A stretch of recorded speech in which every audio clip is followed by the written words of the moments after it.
Hello, this is the BBC News with Fiona MacDonald. There's been severe flooding in the central Chinese province of Henan. Video footage shows dramatic images of passengers in flooded subway trains in the provincial capital Zhengzhou, with water up to their shoulders. A major hospital is said to be underwater. The number of casualties is unclear. Michael Bristow has more.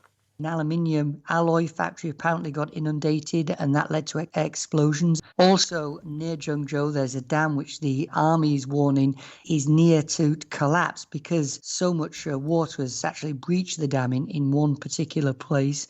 About 16 other reservoirs in the province have got so much water in them, they're at dangerous levels, and tens of thousands of people across the province have been evacuated. So not a clear picture yet, but certainly one in which the flooding has caused widespread devastation.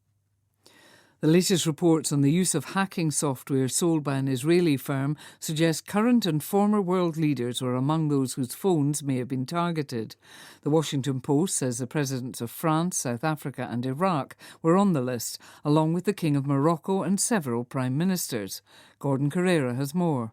The company NSO Group has said that some of these people were not targeted by surveillance and that their name appearing on this list means something else, although it's not entirely clear what this list means. Even if they had been targeted, I'm not sure that they would want to tell us. There's thought to be around 60 countries who might have been using this Pegasus software. I think this latest revelation will raise quite a few eyebrows and perhaps lead to some conversations and perhaps some checking of phones.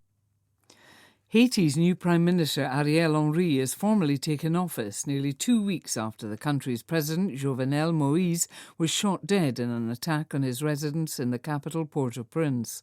The late president had named Mr Henry as Prime Minister shortly before his assassination. Analysts say Mr Henry's swearing in was opposed by civil society groups and Haitian media. A former advisor to Donald Trump has been arrested and charged with illegal foreign lobbying on behalf of the United Arab Emirates between 2016 and 2018. Tom Barrack chaired Mr Trump's 2017 inaugural committee. Samira Hussein reports. Federal authorities in the United States allege Thomas Barrack acted as a foreign agent for the United Arab Emirates. He allegedly used his position as a close friend of the former president to advance the interests of the UAE at the behest of officials in that country. He is also accused of making false statements during a 2019 interview with law enforcement agents. The billionaire American investor made his fortune in private equity as founder of Colony Capital, but stepped away from his executive role at the firm earlier this year. World News from the BBC. The South African authorities say that at least 40,000 businesses in KwaZulu-Natal province were affected by the recent unrest and looting that broke out after the jailing of former President Jacob Zuma. The estimated cost to the economy in the province has been put at $1.3 billion. The US climate envoy John Kerry has warned that the suffering caused by the coronavirus will be magnified many times over if the world fails to tackle global warming. In a speech in London, Mr Kerry said countries couldn't afford to wait for the end of the pandemic before facing up to the climate crisis. He urged China, the world's biggest user of fossil fuels, to dramatically increase its efforts to cut its carbon emissions. China absolutely can help lead the world to success by peaking and starting to reduce emissions early during this critical decade of 2020 to 2030. And I say that simply because it is factual scientifically.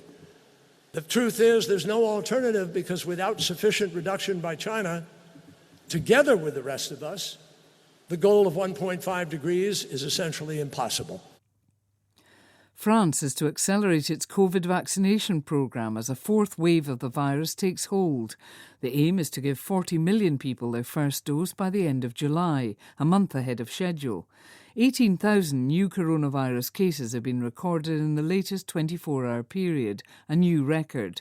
The UK, meanwhile, has registered a 40% increase in new cases over the past week. The opening sporting event at the Tokyo Olympics gets underway in an hour's time when the host nation Japan takes on Australia at women's softball in Fukushima. The venue, near the scene of the nuclear power plant disaster of 2011, was chosen to highlight how the region has recovered. BBC News.